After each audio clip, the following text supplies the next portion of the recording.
In the last class, we shall discussing the concept in connection of rural socializing, that is the changes in rural society. In the last class, we shall completed the one of the main the field of changes, that is the social changes. We already completed in the last class. Now let us discuss the another one main field of the changes, that is the economical field. Second one is the economical changes in rural society. So economical means the field of earning, ಆರ್ಥಿಕ ಬದಲಾವಣೆಗಳು ಅನ್ನುವಂಥದ್ದು ಮತ್ತೊಂದು ಅಂಶ. ಈ ಹಿಂದೆ ನಾವು ನೋಡಿದಾಗ ಕಳೆದ ಕ್ಲಾಸ್ನಲ್ಲಿ ನಾವು ಸೋಷಿಯಲ್ ಚೇಂಜಸ್ಗಳಿಗೆ ಸಂಬಂಧಪಟ್ಟಂತೆ ನಾವು ನೋಡ್ತಾ ಇದ್ದೇವೆ. ಸಾಮಾಜಿಕ ಬದಲಾವಣೆಗಳನ್ನ ನಾವು ನೋಡ್ತಾ ಇದ್ವಿ. ಅದರಲ್ಲಿ ಏನೇನು ಬದಲಾವಣೆಗಳಾಗಿತ್ತು, there social life, traditions, marriage system and the selection of their life partners, the marital types, and the rural family, changes in the rural family, and changes in the caste system. Those are all discussed in the last class in connection of the social changes. Today, ಇವತ್ತು ಸಂಬಂಧಪಟ್ಟಂತೆ ಆರ್ಥಿಕ ಬದಲಾವಣೆಗಳು ಅಂದ್ರೆ ಇದು ಗ್ರಾಮೀಣ ಆರ್ಥಿಕ ಜೀವನ ಅನ್ನುವಂಥದ್ದು ಬಹಳಷ್ಟು ಸುಧಾರಿಸ್ತಾ ಇದೆ. ಅದಕ್ಕೆ ಉದಾಹರಣೆಗೆ ನಾವು ನೋಡ್ತಕ್ಕಂಥದ್ದು, ಇವತ್ತು ನೀವು ಯಾವುದೇ ಹಳ್ಳಿಗಳಿಗೆ ಹೋದಾಗ ನೀವು ಗುಡಿಸಲುಗಳನ್ನ, ಏನು ಕಚ್ಚಾ ಮನೆಗಳು ಅಂತ ಕರೀತಾರೆ, ಕಚ್ಚಾ ಹೌಸಸ್ ಅಂತ ಕರೀತಾರೆ, ಆ ಗುಡಿಸಲುಗಳನ್ನ ಕಾಣಲಿಕ್ಕೆ ಸಾಧ್ಯತೆ ಆಗ್ತಾ ಇಲ್ಲ. ಇವತ್ತು ಹಂಚಿನ ಅಥವಾ ಟೈಲ್ಸ್ ರೂಫಿಂಗ್, ಸ್ಲ್ಯಾಬ್ ರೂಫಿಂಗ್ ಇರ್ತಕ್ಕಂಥ ಮನೆಗಳನ್ನೇ ನಾವು ಗ್ರಾಮೀಣ ಪ್ರದೇಶಗಳಲ್ಲೂ ಕೂಡ ನಾವು ನೋಡ್ತಾ ಇದ್ದಾರೆ. ಆದರೆ ಈ ಹಿಂದೆ ಲೋಕಲ್ ಮೆಟೀರಿಯಲ್ಸ್ ಗಳನ್ನ ಬಳಸ್ಕೊಂಡ್ಬಿಟ್ಟು ಆ ರೂಫಿಂಗ್ ಅನ್ನ ಮಾಡ್ಕೊಳ್ತಾ ಇದ್ರು. ಬಹಳ ಕಷ್ಟದ ಸ್ಥಿತಿಯಲ್ಲಿ ಇದ್ದದನ್ನ ನಾವು ನೋಡ್ತಾ ಇದ್ದೀವಿ. ಕಾರಣ ಏನಂತ ಹೇಳಿದ್ರೆ ಅವರ ಒಂದು ಫೈನಾನ್ಷಿಯಲ್ ಸ್ಟೇಟಸ್ ನಲ್ಲಿ ಆಗಿರ್ತಕ್ಕಂಥ ಒಂದು ಚೇಂಜಸ್ ಅಂತ ಹೇಳಿದ್ರೆ ತಪ್ಪಾಗೋದಿಲ್ಲ.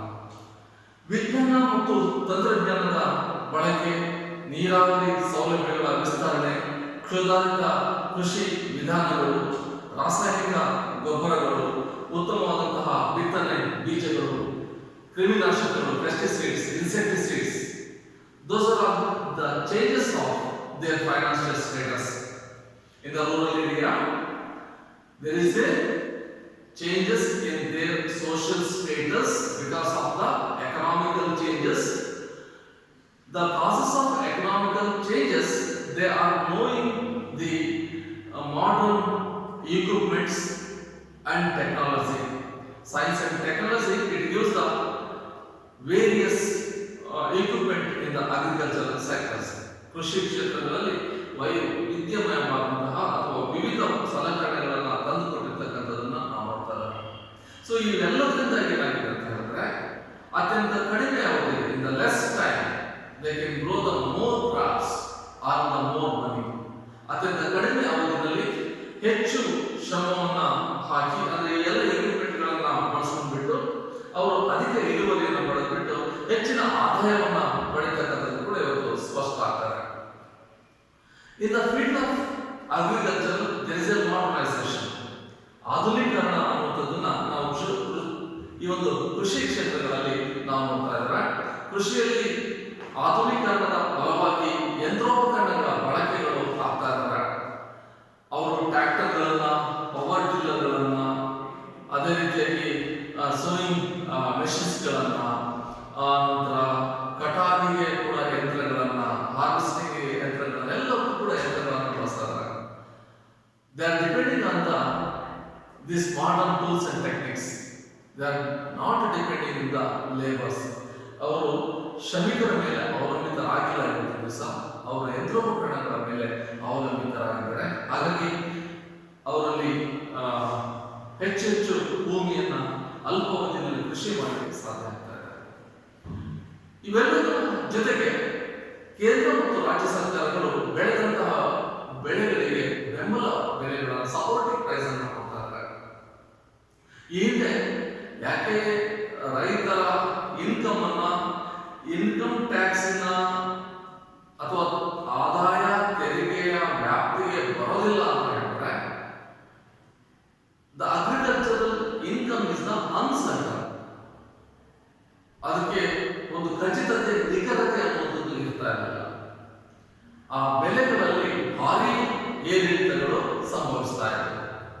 ಇದರಿಂದಾಗಿ ರೈತ ಪದೇ ಪದೇ ನಷ್ಟಕ್ಕೆ ಒಳಗಾಗ್ತಾ ಇಲ್ಲ. ಆ ಕಾರಣಕ್ಕೋಸ್ಕರನೇ ಹೇಳ್ತಾ ಇದ್ರು, Indian agriculture is the gamble with the rain ಅಂತ ಹೇಳ್ಬಿಟ್ಟು. ಭಾರತೀಯ ಕೃಷಿ ಅಂತ ಹೇಳಿದ್ರೆ ಅದು ಮಳೆಯೊಂದಿಗಿನ ಜೂಜಾಟ ಅಂತ ಹೇಳಿ ಹೇಳ್ತಾ ಇದ್ರು. ಯಾಕೆ ಹಾಗೆ ಹೇಳ್ತಾ ಇದ್ರು ಅಂತ ಹೇಳಿದ್ರೆ, ಅತಿ ಹೆಚ್ಚು ಮಳೆ ಬಂದರೂ ಕೂಡ ಅತಿವೃಷ್ಟಿ, ಬೆಳೆ ನಾಶ, ಕಡಿಮೆ ಮಳೆ ಬಂದರೂ ಕೂಡ ಅನಾವೃಷ್ಟಿ, ಬೆಳೆ ಬೆಳೀಲಿಕ್ಕೆ ಸಾಧ್ಯತೆ ಇಲ್ಲ. ಇನ್ನು ಸಾಧಾರಣ ಮಳೆಯಾಗಿ ಬೆಳೆಯನ್ನು ಬೆಳೆದರೂ ಕೂಡ ಕಟಾವಿನ ಸಂದರ್ಭದಲ್ಲಿ ಮತ್ತೆ ಮಳೆ ಬಿದ್ದು ಸೈಕ್ಲೋನೋ ಅಥವಾ ಡಿಪ್ರೆಷನ್ ಇನ್ನೇನೋ ಕಾರಣಕ್ಕೋಸ್ಕರ ಮತ್ತೆ ಮಳೆ ಬೀಳುತ್ತದೆ, ಪರಿಣಾಮವಾಗಿ ಮತ್ತೆ ಬೆಳೆ ಹಾನಿ. ಇವೆಲ್ಲ ಕಾರಣಗಳಿಂದಾಗಿ ಒಂದು ಬೆಲೆ ಅನ್ನುವಂಥದ್ದು ಸರಿಯಾದ ನಿಖರವಾದ ಬೆಲೆ ಅನ್ನೋದು ರೈತರಿಗೆ ಸಿಗ್ತಾ ಇಲ್ಲ. ಆ ಕಾರಣಕ್ಕೋಸ್ಕರ ಕೇಂದ್ರ ಮತ್ತು ರಾಜ್ಯ ಸರ್ಕಾರಗಳು ಹೊಸ ಕೃಷಿ ಒಂದು ನಿಯಮಗಳ ಮೂಲಕ ಸಪೋರ್ಟಿವ್ ಪ್ರೈಸ್ ಅನ್ನ ಘೋಷಿಸ್ತಾರೆ. ಪ್ರತಿಯೊಂದು, ಅದು ಭತ್ತ ಆಗಿರ್ಬೋದು, ಗೋಧಿ ಆಗಿರ್ಬೋದು, ರಾಗಿ ಆಗಿರ್ಬೋದು, ಅಥವಾ ಆಯಾ ಸೀಸನ್ ನಲ್ಲಿ ಏನೇನು ಬೆಳೀತಾರೋ ಆ ಆಹಾರಗಳಿಗೆ ಒಂದು ಸಪೋರ್ಟಿವ್ ಪ್ರೈಸ್ ಅನ್ನು ಘೋಷಿಸ್ತಾರೆ. ರೈತ ಲೋಕಲ್ ಅಲ್ಲಿ ಕಡಿಮೆ ಬೆಲೆಗೆ ಕೊಡುವುದರ ಬದಲಾಗಿ ಸರ್ಕಾರಕ್ಕೆ ಅದನ್ನ ನಿರ್ದಿಷ್ಟ ಬೆಲೆಗೆ ಕೊಡುವುದರ ಮೂಲಕ ತನ್ನ ಒಂದು ಫೈನಾನ್ಷಿಯಲ್ ಸ್ಟೇಟಸ್ ಅನ್ನ ಸ್ಥಿರವಾಗಿ ಇಟ್ಕೊಳ್ಳಿಕ್ಕೆ ಸಾಧ್ಯ ಆಗ್ತಾ ಇತ್ತು. ಹಾಗಾಗಿ ಬೆಳೆದವರಿಗೆ ಇವತ್ತು ಹೆಚ್ಚಿನ ಲಾಭ ದೊರೆಯುವಂತಾಗಿದೆ. ಹಾಗೆಯೇ ಈ ಕೋಆಪರೇಟಿವ್ ಸೊಸೈಟಿಗಳು ಮತ್ತು ಸರ್ಕಾರಿ ಅಥವಾ ರಾಷ್ಟ್ರೀಕೃತ ಬ್ಯಾಂಕ್ಗಳ ಮೂಲಕ ಕೃಷಿ ಸಾಲವನ್ನ, ಕೃಷಿ ವಿಸ್ತರಣೆಗೆ, ಕೃಷಿ ಬೆಳೆಗೆ ಸಾಲವನ್ನ ಕೊಡ್ತಾ ಇದ್ದಾರೆ. ಸೊ ಪರಿಣಾಮವಾಗಿ ಏನಾಗ್ತಿದೆ, ರೈತನಿಗೆ ಈ ಖಾಸಗಿಯವರ ಸಾಲ ಮಾಡ್ತಕ್ಕಂತಹ ಅಧಿಕ ಬಡ್ಡಿಗೆ ಸಾಲವನ್ನು ತೆಗೆದುಕೊಳ್ತಕ್ಕಂತಹ ಶ್ರಮ ತಪ್ತಾ ಇದೆ. ಆ ಸ್ಥಳೀಯರಿಂದ ಅಧಿಕ ಬಡ್ಡಿಗೆ ಲಾಭವನ್ನು ಲೋನ್ ಅನ್ನು ತೆಗೆದುಕೊಳ್ತಾ ಇದ್ರು. ಆ ಲೋನ್ ಅನ್ನು ಕೊಟ್ಟಂತಹ ವ್ಯಕ್ತಿ ಇವರ ಹಾರ್ವೆಸ್ಟಿಂಗ್ ಟೈಮಿಗೆ ಬರ್ತಾ ಇಲ್ಲ. ಆವಾಗ ಏನು ಮಾರ್ಕೆಟ್ ನಲ್ಲಿ ಪ್ರೈಸ್ ಇತ್ತು ಆ ಪ್ರೈಸ್ ಗಿಂತಲೂ ಕಡಿಮೆ ಪ್ರೈಸ್ ನಲ್ಲಿ ಆತ ಪರ್ಚೇಸ್ ಮಾಡ್ತಿದ್ದ, ಅವ್ರಿಗೆ ಮಾಡಲೇಬೇಕಾಗುತ್ತೆ, ಅದು ಅನಿವಾರ್ಯತೆ ಕೂಡ. ಯಾಕಂದ್ರೆ ಮುಂದಿನ ಸರಿ ಹಣ ಸಾಲ ಬೇಕು ಅಂತ ಹೇಳಿದ್ರೆ ಅವನು ಕೇಳಿದ ಬೆಲೆಗೆ ಕೊಡ್ಲೇಬೇಕಾಗ್ತದೆ. ಸೊ ಪರಿಣಾಮವಾಗಿ ಏನಾಗ್ತದೆ ಅಂತ ಹೇಳಿದ್ರೆ ರೈತರಿಗೆ ಇದರಿಂದ ನಷ್ಟ ಉಂಟಾಗ್ತಾ ಇತ್ತು. ಆತ ಮತ್ತಷ್ಟು ಸಾಲದ ಸುಳಿಗೆ ಸಿಗತಕ್ಕಂಥ ಸಾಧ್ಯತೆ ಇದೆ. ಇದರಿಂದಾಗಿ ಗ್ರಾಮಸ್ಥರು ಕೂಡ ಇವತ್ತು ಒಳ್ಳೆಯ ಬಟ್ಟೆಯನ್ನ, ಒಳ್ಳೆಯ ಆಹಾರವನ್ನ, ಒಳ್ಳೆಯ ಮನೆಗಳನ್ನ ಹೊಂದಿ ಓಡಾಡುವ ವಾಹನಗಳನ್ನು ಕೂಡ ಹೊಂದುವಂತಾಗಿದೆ. ಇವತ್ತು ನೀವು ನಾನು ಆಗಲೇ ಹೇಳಿದಾಗೆ ಇವತ್ತು ಯಾವುದೇ ಒಂದು ಕಚ್ಚಾ ಮನೆಗಳನ್ನ ಗ್ರಾಮೀಣ ಪ್ರದೇಶಗಳಲ್ಲಿ ನೋಡಲಿಕ್ಕೆ ಸಾಧ್ಯತೆ ಇಲ್ಲ. ಪಕ್ಕ ಮನೆಗಳು, ಬಹುತೇಕ ಪಕ್ಕ ಮನೆಗಳನ್ನ ನಾವು ನೋಡ್ತಾ ಇದ್ದೇವೆ. ಅವರಿಗೆ ಕೃಷಿ ಯಂತ್ರೋಪಕರಣಗಳನ್ನು ಪರ್ಚೇಸ್ ಮಾಡಿದ್ದಾರೆ, ಸ್ವಂತದ್ದೇ ಆದಂಥದ್ದು ಪರ್ಚೇಸ್ ಮಾಡಿದ್ದಾರೆ, ಅವ್ರದ್ದೇ ಆದಂತಹ ಒಂದು ವೆಹಿಕಲ್ಸ್ ಗಳನ್ನ ಇಟ್ಕೊಂಡಿದ್ದಾರೆ ಓಡಾಡಲಿಕ್ಕೆ. ಅವರ ಒಂದು ಸ್ಟ್ಯಾಂಡರ್ಡ್ ಆಫ್ ಲಿವಿಂಗ್ ಅಂತ ಏನ್ ಕರಿತೇವೆ, ಜನರ ಜೀವನ ಮಟ್ಟ ಅನ್ನೋದ್ರಿಂದ ಅದು ಅಭಿವೃದ್ಧಿಯಾಗಿದೆ, ಸುಗಮವಾಗಿದೆ. ರೈತರು ಕೂಡ ಇವತ್ತಿನ ದಿವಸ ಈ ಹಿಂದಿಗಿಂತಲೂ ಕೂಡ ಹೆಚ್ಚು ಸಮೃದ್ಧವಾದಂತಹ ಜೀವನವನ್ನು ಮಾಡ್ತಾ ಇದ್ದಾರೆ. ಆದ್ರೆ ಇದರೊಟ್ಟಿಗೆ ರೈತರ ಸ್ಟೇಟಸ್ ನಲ್ಲಿ ಬದಲಾಗ್ತಾ ಇದ್ದ ಹಾಗೆ ತಮ್ಮ ಮಕ್ಕಳನ್ನ ಅವರು ವಿದ್ಯಾವಂತರನ್ನಾಗಿ ಮಾಡ್ತಾ ಇದ್ದಾರೆ. ಆ ವಿದ್ಯಾವಂತರಾದಂತಹ ರೈತರ ಮಕ್ಕಳುಗಳು ಪುನಃ ತಮ್ಮ ತಂದೆ ತಾಯಿಯರ ರೀತಿಯಲ್ಲಿ ತಮ್ಮ ಕೃಷಿ ಭೂಮಿಯಲ್ಲಿ ತೊಡಗಿಸಿಕೊಳ್ಳಿಕ್ಕೆ ಅವರು ಬರ್ತಾ ಇಲ್ಲ. ಮೊದಲಾಗಿ ಅವರು ಸರ್ಕಾರಿ ಉದ್ಯೋಗಗಳಂತ ಅಥವಾ ಖಾಸಗಿ ಕ್ಷೇತ್ರದ ಈ ಐಟಿ ಕ್ಷೇತ್ರಗಳ ಕಡೆಗೆ ಹೆಚ್ಚಿನ ಉನ್ನತ ಪದವಿನ ಎಂಜಿನಿಯರಿಂಗ್ ಅಥವಾ ಮೆಡಿಕಲ್, ಪ್ಯಾರಾಮೆಡಿಕಲ್ ಅಥವಾ ಡಿಪ್ಲೊಮಾ ಇಂತಹ ಒಳ್ಳೊಳ್ಳೆಯ ಕೋರ್ಸ್ಗಳನ್ನು ಮಾಡ್ಕೊಂಡ್ಬಿಟ್ಟು ಉದ್ಯೋಗಕ್ಕಾಗಿ ನಗರಗಳ ಕಡೆಗೆ ಹೋಗ್ತಾ ಇರೋದು ಕೂಡ ಅಷ್ಟೇ ಸ್ಪಷ್ಟ. ಹಾಗಾಗಿ ಗ್ರಾಮೀಣ ಜನರ ಆರ್ಥಿಕ ಬದಲಾವಣೆಗಳಿಗೆ ಕೇವಲ ಕೃಷಿಯಲ್ಲಿ ಆದಂತಹ ಮಾರ್ಪಾಡುಗಳು ಅಥವಾ ಕೃಷಿಯಲ್ಲಿ ಸಿಗ್ತಕ್ಕಂತಹ ಬೆಲೆ ಇದೇ ನೇರ ಕಾರಣ ಅಥವಾ ಪ್ರತ್ಯಕ್ಷ ಕಾರಣ ಅಂತ ಹೇಳಲಿಕ್ಕೆ ಬರೋದಿಲ್ಲ. ಆದ್ರೆ ಅದಕ್ಕೆ ಪೂರಕವಾಗಿ ರೈತನಿಗೆ ಸಿಕ್ಕಂತಹ ಈ ಒಂದು ಆರ್ಥಿಕ ಸೌಲಭ್ಯಗಳಿಂದಾಗಿ ಆತ ತನ್ನ ಮಕ್ಕಳಿಗೆ ಒಂದು ಒಳ್ಳೆಯ ಎಜುಕೇಶನ್ ಅನ್ನು ಕೊಡಲಿಕ್ಕೆ ಸಾಧ್ಯ ಆಗಿದೆ, ಉತ್ತಮ ಶಿಕ್ಷಣವನ್ನು ಕೊಡಲಿಕ್ಕೆ ಸಾಧ್ಯ ಆಗ್ತದೆ. ಪರಿಣಾಮವಾಗಿ ಆ ಮಕ್ಕಳು ಒಳ್ಳೊಳ್ಳೆ ಉದ್ಯೋಗದ ಹೋಗ್ತಾ ಇದ್ದಾರೆ. ತಾವು ಪಡೆದಂತಹ ಸಂಬಳ ಅಥವಾ ತಮ್ಮ ಕೆಲಸಕ್ಕೆ ರೆಮ್ಯುನರೇಷನ್ ಅಂತ ಬರ್ತದೆ, ಅದನ್ನ ಗ್ರಾಮಗಳಲ್ಲೂ ಕೂಡ ಅದನ್ನ ಇನ್ವೆಸ್ಟ್ಮೆಂಟ್ ಮಾಡ್ತಾ ಇದ್ದಾರೆ. ಇದರಿಂದಾಗಿ ಗ್ರಾಮದಲ್ಲಿ ಬದುಕಿರ್ತಕ್ಕಂತಹ ರೈತನ ಜೀವನ ಶೈಲಿಗಳು ಬದಲಾಗ್ತಾ ಇದ್ದಾರೆ. ಆತ ಒಂದು ವೆಹಿಕಲ್ ಅನ್ನ ಕೊಂಡ್ಕೊಂಡಿದ್ದಾನೆ ಅಂತ ಹೇಳಿದ್ರೆ ಓಡಾಡ್ಲಿಕ್ಕೆ ಒಂದು ಕಾರುಗಳನ್ನ ಅಥವಾ ಯಾವುದೋ ವಾಹನವನ್ನು ಹೊಂದಿದ್ದಾನೆ, ಬೈಕ್ ಆಗಿರ್ಬೋದು, ಕಾರ್ ಆಗಿರ್ಬೋದು, ಅದರಲ್ಲಿ ಹೈಯರ್ ಎಂಡ್ ಇರ್ಬೋದು, ಬೇಸಿಕ್ ಮಾಡೆಲ್ ಇರ್ಬೋದು, anyone, but they have the vehicles to their own use. Because ಇದಕ್ಕೆ ಕಾರಣಗಳೇನು ಅಂತ ನೋಡಿದಾಗ ಅದು ಅವರ ಒಂದು ಫೈನಾನ್ಷಿಯಲ್ ಸ್ಟೇಟಸ್ ಅಲ್ಲಿ ಬದಲಾವಣೆ ಆಗಿರ್ತಕ್ಕಂಥದ್ದು ಕೂಡ ಒಂದು ಕಾರಣ. Then third one changes in the rural society that is the educational changes. Educational changes. ಶೈಕ್ಷಣಿಕ ಕ್ಷೇತ್ರದಲ್ಲೂ ಕೂಡ ಬದಲಾವಣೆಯನ್ನು ನಾವು ನೋಡ್ತಾ ಇದ್ದೇವೆ. ಇದು ಗ್ರಾಮೀಣ ಪ್ರದೇಶದಲ್ಲಿ ಶಾಲೆ ಕಾಲೇಜುಗಳನ್ನು ತೆರೀತಾ ಇದ್ದಾರೆ. ಕರ್ನಾಟಕ ಸರ್ಕಾರವನ್ನ special reference of the Karnataka villages ಅಂತ ಹೇಳಿದಾಗ ಪ್ರತಿಯೊಂದು ಹೋಬಳಿ ಮಟ್ಟಗಳಲ್ಲೂ ಕೂಡ ಸರ್ಕಾರ ಪ್ರಥಮ ದರ್ಜೆ ಕಾಲೇಜುಗಳನ್ನು ತೆಗೆದಿದೆ. ಪ್ರತಿಯೊಂದು ತಾಲೂಕುಗಳಲ್ಲೂ ಕೂಡ PUC ತರಗತಿಗಳನ್ನ, ಹೋಬಳಿ ಮಟ್ಟಗಳಲ್ಲಿ ಮಿಡ್ಲ್ ಸ್ಕೂಲ್ಗಳನ್ನ ಮತ್ತೆ ಹೈಸ್ಕೂಲ್ಗಳನ್ನ, ಗ್ರಾಮೀಣ ಪ್ರದೇಶಗಳಲ್ಲಿ ಅಥವಾ ಮಂಡಲಗಳಲ್ಲಿ ಪ್ರೈಮರಿ ಶಾಲೆಗಳನ್ನ ತೆರೆದಿರ್ತಕ್ಕಂಥದ್ದು ನಾವು ಅಂದ್ರೆ ಈ ಹಿಂದೆ ಸ್ವತಂತ್ರ ಪೂರ್ವ ಶೇಕಡ 70% ಜನಗಳು ಗ್ರಾಮೀಣ ವಾಸಿಗಳಾಗಿದ್ದರು. ಅದರಲ್ಲಿ ಶೇಕಡ 70% ಅಗ್ರಿಕಲ್ಚರ್ ಪ್ರೊಡಕ್ಷನ್ಸ್ಗಳಿತ್ತು. ಆದರೆ ಅಗ್ರಿಕಲ್ಚರ್ ಮೇಲೆ ಡಿಪೆಂಡ್ ಆಗಿರ್ತಕ್ಕಂಥವ್ರು 2011 ಜನಗಣತಿಯ ಪ್ರಕಾರ ಕೇವಲ 52% ಅನ್ನುವಂಥದ್ದು. ಅಂದ್ರೆ ಜನಗಳು ಇವತ್ತು ಗ್ರಾಮೀಣ ಪ್ರದೇಶದಿಂದ ನಗರಗಳ ಕಡೆಗೆ ವಲಸೆ ಹೋಗಿರ್ತಕ್ಕಂಥದ್ದನ್ನು ನಾವು ನೋಡ್ತಾ ಇದ್ದೇವೆ. ಅದೇ ಸಂದರ್ಭದಲ್ಲಿ ಯಾಕೆ ವಲಸೆ ಹೋಗ್ತಾ ಇದ್ದಾರೆ ಅಂತ ಹೇಳಿದ್ರೆ ಅದಕ್ಕೆ ಒಂದು ಕಾರಣ ಅಂತ ಹೇಳಿದ್ರೆ ಎಜುಕೇಶನ್ ಅನ್ನುವಂಥದ್ದು. ತಮ್ಮ ಮಕ್ಕಳಿಗೆ ಉತ್ತಮವಾದಂತಹ ಒಂದು ಶಿಕ್ಷಣವನ್ನು ಕೊಡಿಸಬೇಕು ಅನ್ನೋ ಕಾರಣಕ್ಕೋಸ್ಕರ ಅವರು ನಗರಗಳ ಕಡೆಗೆ ವಲಸೆ ಹೋಗ್ತಿದ್ದಾರೆ.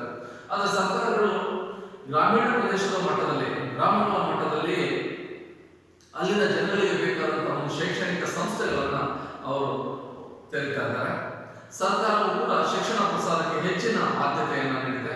Free and compulsory education from 6 years to 14 years ಅನ್ನುವಂತಹ ಒಂದು ಬೇಸಿಕ್ ಒಂದು ಅಮೆಂಡ್ಮೆಂಟ್ ಅನ್ನು ಮಾಡಿಕೊಂಡಿರ್ತಕ್ಕಂಥ ನಾವು ನೋಡ್ತೇವೆ. ಅದನ್ನು ಒಂದು ಫಂಡಮೆಂಟಲ್ ರೈಟ್ ಆಗಿ ಪರಿಗಣಿಸಿದ್ದಾರೆ. ಶಿಕ್ಷಣವನ್ನು ಮೂಲಭೂತ ಹಕ್ಕುಗಳನ್ನಾಗಿ ಮಾಡಿದ್ದಾರೆ. 4 ರಿಂದ 14 ವರ್ಷ ವಯಸ್ಸಿನ ಎಲ್ಲ ಮಕ್ಕಳಿಗೂ ಕೂಡ ಕಡ್ಡಾಯ ಮತ್ತು ಉಚಿತ ಶಿಕ್ಷಣವನ್ನು ಕೊಡ್ತಾ ಇದ್ದಾರೆ.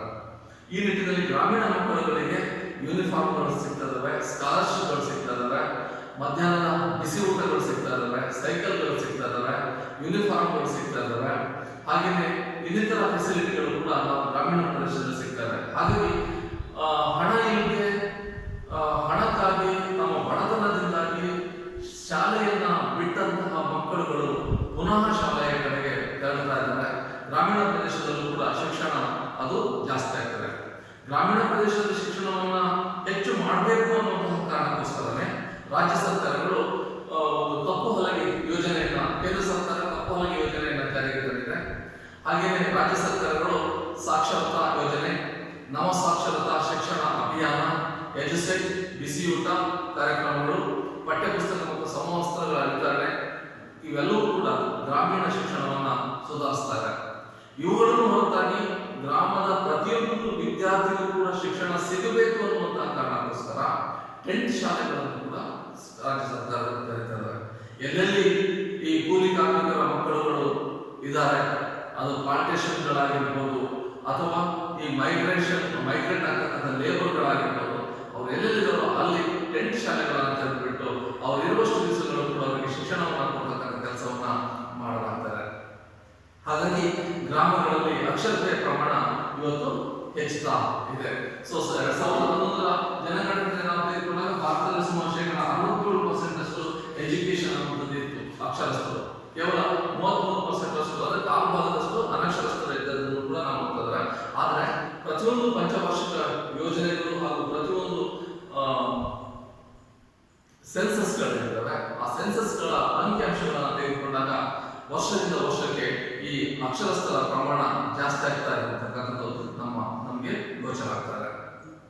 ಇನ್ನು ಮಹಿಳಾ ಶಿಕ್ಷಣಕ್ಕೆ ಹೆಚ್ಚಿನ ಒತ್ತನ್ನ ಇರಿಸಿಕೊಡಲಾಗ್ತದೆ. ಯಾಕಂತ ಹೇಳಿದ್ರೆ ಗ್ರಾಮೀಣ ಪ್ರದೇಶದಲ್ಲಿ ಗೊತ್ತಿರುವ ಹಾಗೆ ಮನೆಯೇ ಮೊದಲ ಪಾಠಶಾಲೆ ಮತ್ತೆ ತಾಯಿಯೇ ಮೊದಲ ಗುರು ಅನ್ನುವಂಥದ್ದು ನಿಮ್ಗೆ ಗೊತ್ತಿರ್ತಕ್ಕಂಥದ್ದು. ಅಂದ್ರೆ ಒಂದು ಹೆಣ್ಣೊಂದು ಕಲಿತಾರೆ, ಕುಟುಂಬವೊಂದು ಕಲಿತಂತೆ ಅಂತ ಹೇಳ್ಬಿಟ್ಟು, ಅಂದ್ರೆ ಮಹಿಳೆಗೆ ಶಿಕ್ಷಣವನ್ನ ಕೊಟ್ಟರೆ ಖಂಡಿತ ತನಗೆ ಸಿಕ್ಕಂತಹ ಶಿಕ್ಷಣದಿಂದಾಗಿ ತನ್ನ ಮಕ್ಕಳನ್ನ ಶೈಕ್ಷಣಿಕವಾಗಿ ಉದ್ಧಾರ ಮಾಡತಕ್ಕಂತಹ ಒಂದು ಜವಾಬ್ದಾರಿಯನ್ನ ಆ ಮಹಿಳೆ ಮಾಡ್ತಾರೆ. ಅದಕ್ಕೋಸ್ಕರ ರಾಜ್ಯ ಸರ್ಕಾರಗಳು ಮತ್ತು ಕೇಂದ್ರ ಸರ್ಕಾರಗಳು ಮಹಿಳಾ ಶಿಕ್ಷಣಕ್ಕೆ ಹೆಚ್ಚಿನ ಒತ್ತನ್ನು ಕೊಡ್ತಾ ಇದ್ದಾರೆ. ಮಹಿಳೆಯರಿಗಾಗಿ ಪ್ರತ್ಯೇಕ ಕಾಲೇಜುಗಳನ್ನ ತೆರೀತಾ ಇದ್ದಾರೆ. ಮಹಿಳೆಯರಿಗಾಗಿ ವಿಶ್ವವಿದ್ಯಾನಿಲಯಗಳನ್ನ ತೆರೆಯಲಾಗ್ತಾ ಇದೆ. ಇಲ್ಲೆಲ್ಲ ಕಡೆ ಕೂಡ ಮಹಿಳೆಯರೇ ಉಪನ್ಯಾಸಕರು, ಮಹಿಳೆಯರೇ ಟೀಚರ್ಗಳಾಗಿರ್ತಾರೆ.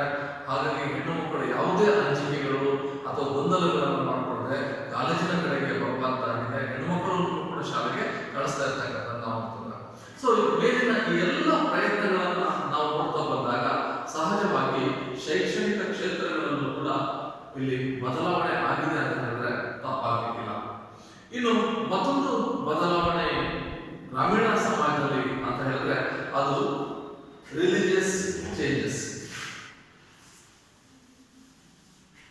ಇನ್ನೊಂದು ಬದಲಾವಣೆ ಚೇಂಜಸ್ ಇನ್ ರಿಲಿಜಿಯಸ್. ನೀವು ಗೊತ್ತುಂಟು ವಿದ್ಯಾರ್ಥಿಗಳೇ, ಗ್ರಾಮೀಣ ಜನರು ಅಂತ ಹೇಳಿದ್ರೆ ಅವರು ಸಂಪ್ರದಾಯಸ್ಥರು. ಗ್ರಾಮೀಣ ಪ್ರದೇಶಗಳಲ್ಲಿ ಅತಿ ಧಾರ್ಮಿಕತೆ ಇದೆ, ಅಪಾರ ಧಾರ್ಮಿಕ ನಂಬಿಕೆಗಳಿದ್ದಾವೆ. ಭೂತ ಪ್ರೇತ ಮಂತ್ರಗಳ ನಂಬಿಕೆಗಳನ್ನು ಉಳ್ಳಂತವರು ಈ ಗ್ರಾಮೀಣ ಪ್ರದೇಶದ ಜನರು. ಪ್ರತಿ ಗ್ರಾಮದಲ್ಲೂ ಕೂಡ ಒಂದು ಗ್ರಾಮ ದೇವತೆಯನ್ನ, ಆ ಗ್ರಾಮ ದೇವತೆಯ ಉತ್ಸವವನ್ನ, ಗ್ರಾಮ ದೇವರ ಹಬ್ಬವನ್ನ, ಕ್ರಿಯಾವಿಧಿಗಳನ್ನ, ಧಾರ್ಮಿಕ ಆಚರಣೆಗಳನ್ನ ಬಹಳ ಶ್ರದ್ಧಾಭಕ್ತಿಯಿಂದ ಅಲ್ಲಿ ನಡೆಸಲಾಗ್ತದೆ ಗ್ರಾಮೀಣ ಪ್ರದೇಶಗಳಲ್ಲಿ. ನಗರ ಪ್ರದೇಶದಲ್ಲಿ ಇಂತಹ ಯಾವುದೇ ಇವುಗಳನ್ನ ನಾವು ನೋಡಲಿಕ್ಕೆ ಸಾಧ್ಯತೆ ಆಗೋದಿಲ್ಲ, ಅಥವಾ ನೋಡಿದ್ರು ಕೂಡ ಅಲ್ಲಿ ಭಯ ಭಕ್ತಿಗಳಿಗಿಂತಲೂ ಕೂಡ ಆಡಂಬರತೆ ಅನ್ನೋದು ಹೆಚ್ಚಾಗಿರ್ತದೆ. ಈ ಗ್ರಾಮೀಣ ಪ್ರದೇಶದಲ್ಲಿ ಪೂಜಾರಿ ಪುರೋಹಿತರು ಭೂಮಿಯ ಮೇಲಿನ ದೇವರು ಅಂತ ಹೇಳಿ ಅವರು ನಂಬ್ತಾರೆ. ಆ ಗ್ರಾಮೀಣ ಪ್ರದೇಶದ ಮಕ್ಕಳಿಗೆ ಯಾವುದೇ ಕಾಯಿಲೆಗಳು ರೋಗಗಳು ಬಂದಾಗ ಅಲ್ಲಿನ ಗ್ರಾಮೀಣ ಜನರು ವೈದ್ಯರ ಹತ್ರ ಹೋಗುವುದಕ್ಕಿಂತ ಮುಂಚೆ, ಡಾಕ್ಟರ್ ಹತ್ರ ಹೋಗುವುದಕ್ಕಿಂತ ಮುಂಚೆ ಅವರ ಫಸ್ಟ್ ಪ್ರಿಪರೇಷನ್ ಇರ್ತಕ್ಕಂಥದ್ದು ಅವರ ಆ ಗ್ರಾಮದಲ್ಲಿರ್ತಕ್ಕಂತಹ ದೇವಸ್ಥಾನದ ಪೂಜಾರಿ ಅಥವಾ ಅರ್ಚಕ ಅಥವಾ ಗ್ರಾಮದ ದೇವರುಗಳ ಮೇಲೆ ಅವರು ಹೆಚ್ಚಾಗಿ ನೋಡ್ಕೊಂಡಿದ್ದಾರೆ. ಹರಕೆ ಉತ್ಸವಗಳ ಮೂಲಕ ಅವರು ತಮಗೆ ಬಂದಂತಹ ಕಾಯಿಲೆಗಳಿಂದ ಬಿಡುಗಡೆ ಪಡೀತಾರೆ ಅನ್ನುವಂಥ ನಂಬಿಕೆಯನ್ನು ಕೂಡ ಅವರು ನೋಡ್ತಾರೆ. ಗ್ರಾಮೀಣ ಧರ್ಮದ ಒಂದು ಯುವ ಪೀಳಿಗೆಯಲ್ಲಿ ದೇವರ ನಂಬಿಕೆಗಳು ಈಗ ಕಡಿಮೆ ಆಗ್ತದೆ. ಈ ಹಿಂದಿನ ದಿವಸಗಳಲ್ಲಿ ಇವೆಲ್ಲವೂ ಕೂಡ ಸತ್ಯವಾಗಿದೆ. ಆದರೆ ಇವತ್ತು ಅಂದ್ರೆ ಈ ದಿವಸಗಳಲ್ಲಿ ಈ ಗ್ರಾಮೀಣ ಪೀಳಿಗೆ ಏನಿದೆ, ಈ ಜನರೇಷನ್ ಇದೆ, ಅವರು ದೇವರ ಮೇಲಿನ ಒಂದು ನಂಬಿಕೆಯನ್ನ ಕಳೆದುಕೊಳ್ತಾ ಇದ್ದಾರೆ. ಗ್ರಾಮೀಣ ಹಬ್ಬಗಳಾಗಿರ್ಬೋದು, ಜಾತ್ರೆ ಆಗಿರ್ಬೋದು, ದೇವರ ಉತ್ಸವಗಳಾಗಿರ್ಬೋದು, ಅವೆಲ್ಲವೂ ಕೂಡ ಈ ಹಿಂದಿನ ವೈಭವದ ರೀತಿಯಲ್ಲಿ ನಡೀತಾ ಇಲ್ಲ. ಹಾಗೆಯೇ ಕುರುಡು ನಂಬಿಕೆಗಳು, ಕಂದಾಚಾರಗಳು, ಸಂಪ್ರದಾಯಗಳು ಕೂಡ ಈ ಹಿಂದಿನಂತೆ ಇಲ್ಲಿ ಕಾಣಿಸ್ತಾ ಇಲ್ಲ. ಬದಲಾಗಿ ಈ ಒಂದು ವಿದ್ಯಾರ್ಥಿಗಳು ಗ್ರಾಮೀಣ ಪ್ರದೇಶದ ಜನಗಳಿದ್ದಾರೆ, ಅವರು ವೈಚಾರಿಕತೆಯನ್ನು ತಮ್ಮಲ್ಲಿ ಬೆಳೆಸ್ಕೊಳ್ತಾ ಇದ್ದಾರೆ. ಗ್ರಾಮೀಣ ದೇವಾಲಯಗಳು ಇದರಿಂದಾಗಿ ನಿರ್ಲಕ್ಷ್ಯಕ್ಕೆ ಒಳಪಟ್ಟಿರ್ತಕ್ಕಂಥದ್ದು, ಪೂಜಾರಿ ಪುರೋಹಿತರ ಪ್ರಾಬಲ್ಯ ಕಡಿಮೆ ಆಗಿರ್ತಕ್ಕಂಥದ್ದು, ಪ್ರತಿಯೊಂದರಲ್ಲೂ ಕೂಡ ರಾಜಕೀಯ ಪ್ರವೇಶವಾಗಿದೆ, ಜಾತಿಯ ಪ್ರವೇಶವಾಗಿದೆ. ಹಾಗೆಯೇ ಶೂದ್ರ ವರ್ಗದವರು ಸಾಂಸ್ಕೃತಿಕರಣಕ್ಕೆ ಒಳಗಾಗಿ ಮೇಲ್ಜಾತಿಯವರನ್ನ ಅನುಸರಿಸ್ತಾ ಇರ್ತಕ್ಕಂಥದ್ದು ಕೂಡ ನಾವು ಎಂ.ಎನ್. ಶ್ರೀನಿವಾಸ್ ಅವರ ಒಂದು ಸಂಸ್ಕೃತೀಕರಣ ಅನ್ನುವಂಥ ಪರಿಕಲ್ಪನೆ ಏನಿದೆ ಅದು ಗ್ರಾಮೀಣ ಸಮಾಜದಲ್ಲಿ ಅತಿ ಹೆಚ್ಚಾಗಿದೆ. ಶೂದ್ರ ವರ್ಗದವರು ಅಥವಾ ಕೆಳವರ್ಗದವರು ತಮ್ಮ ದೈವಗಳನ್ನ ಪೂಜೆ ಮಾಡುವುದನ್ನ ಬಿಟ್ಟು ದೇವರುಗಳನ್ನು ಪೂಜೆ ಮಾಡುವಂತ ಹೋಗ್ತಾ ಇದ್ದಾರೆ. ತಮ್ಮ ಗುಡಿಗಳನ್ನ ತೆಗೆದುಬಿಟ್ಟು ಆ ಜಾಗದಲ್ಲಿ ಮಂದಿರವನ್ನ, ಪ್ರಾರ್ಥನಾ ಮಂದಿರಗಳನ್ನು ನಾವು ನಿರ್ಮಿಸಿಕೊಳ್ತಾ ಇದ್ದಾರೆ. ಅವರು ಪೂಜೆ ಮಾಡ್ತಕ್ಕಂತಹ ದೇವರುಗಳು ಕೂಡ ಮೇಲ್ವರ್ಗದ ದೇವರುಗಳಾಗಿದ್ದಾರೆ. ಗ್ರಾಮೀಣ ಜನಗಳು ಕೂಡ, ಅದರಲ್ಲೂ ಹಳ್ಳಿಗಳು, ಈ ಪೂಜೆ ಪುನಸ್ಕಾರಗಳು, ಉಪವಾಸಗಳು, ವ್ರತಗಳನ್ನ ಅವರು ಅನುಸರಿಸ್ತಾ ಇದ್ದಾರೆ. ಸೊ ಒಟ್ಟಾರೆಯಾಗಿ ಗ್ರಾಮೀಣ ಜೀವನದಲ್ಲಿ ಧಾರ್ಮಿಕವಾಗಿ ಹಲವು ಬದಲಾವಣೆಗಳಾಗಿರ್ತಕ್ಕಂಥದ್ದು ಸ್ಪಷ್ಟ. ಹಾಗೆಯೇ ಇನ್ನೊಂದು ಕ್ಷೇತ್ರಗಳಲ್ಲಿ